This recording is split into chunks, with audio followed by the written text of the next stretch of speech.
Last June 10ಕ್ಕೆ ನಮ್ದು cocaine cinema ಮುಹೂರ್ತ ಆಗುತ್ತೆ.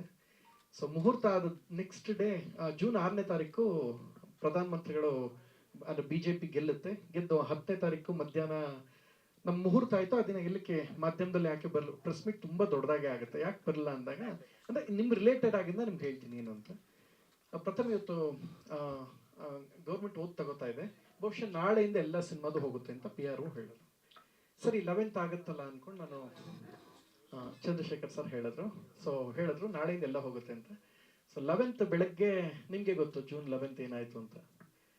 ಅಂದ್ರೆ ಒಂದು ಚಿತ್ರದುರ್ಗದಲ್ಲಿ ಒಂದು ಮರ್ಡರ್ ಆಗಿದ್ದ ವಿಚಾರದಲ್ಲಿ ಬಹಳ ದೊಡ್ಡ ಇದಾಯ್ತು. ಅವತ್ತಿಂದ ಎಲ್ಲ ಸಿನಿಮಾದ ರಿಲೇಟೆಡ್ ಒಂದು 2 months ಅದೇ ಕಂಟೆಂಟೇ ಬರೋಕೆ ಶುರುವಾಯಿತು. ನಾನು ಬಹಳಷ್ಟು ಕೇಳೋಕೆ ಶುರು ಮಾಡಿದೆ. ಆಗ ನಮ್ಮ ಪ್ರೀತಿಯ ಮಾಧ್ಯಮದವರೊಬ್ರು, ಪ್ರಥಮ ಇದ್ರ ಬಗ್ಗೆ ನಿಮ್ಮ ರಿಯಾಕ್ಷನ್ಸ್ ಏನಂದ್ರು, ಇದು ನಿಮ್ಗೆ ಗೊತ್ತಿಲ್ಲ ಅಂತ ಹೇಳ್ತೀನಿ, ಏನು ನಡೀತು ಅನ್ನೋ ಅಪ್ಡೇಟ್ಗೆ.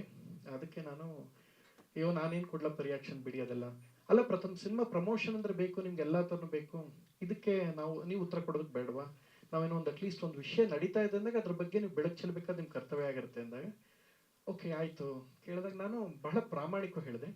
ಗೊತ್ತಿಲ್ಲದ ಒಂದು ಸಂಗತಿ ಹೇಳ್ತೀನಿ. ನನ್ನ ಆಫೀಸ್ ಅನ್ನಪೂರ್ಣೇಶ್ವರಿ ಪೊಲೀಸ್ ಸ್ಟೇಷನ್ ಹಿಂಭಾಗ ನಮ್ಮ ಕ್ಯಾಮ್ರಾಮನ್ ಆದ ಅಣಜಿ ನಾಗರಾಜ್ ಅಂತ, ಕರ್ನಾಟಕದಲ್ಲಿ ಕ್ಯಾಮ್ರಾಮನ್. ಅವ್ರಿಗೆ ತುಂಬಾ ಆರೋಗ್ಯ ಹಾಳಾಗಿ ಇಂಟೆಸ್ಟೈನ್ ಮತ್ತೆ ಕರಳು ಎಲ್ಲವೂ ಸಮಸ್ಯೆ ಆಗಿ ಡೆತ್ ಬೆಡ್ ಅಲ್ಲಿ ಇದ್ರು. ತುಂಬಾ ಆರೋಗ್ಯ ಹಾಳಾಗಿತ್ತು.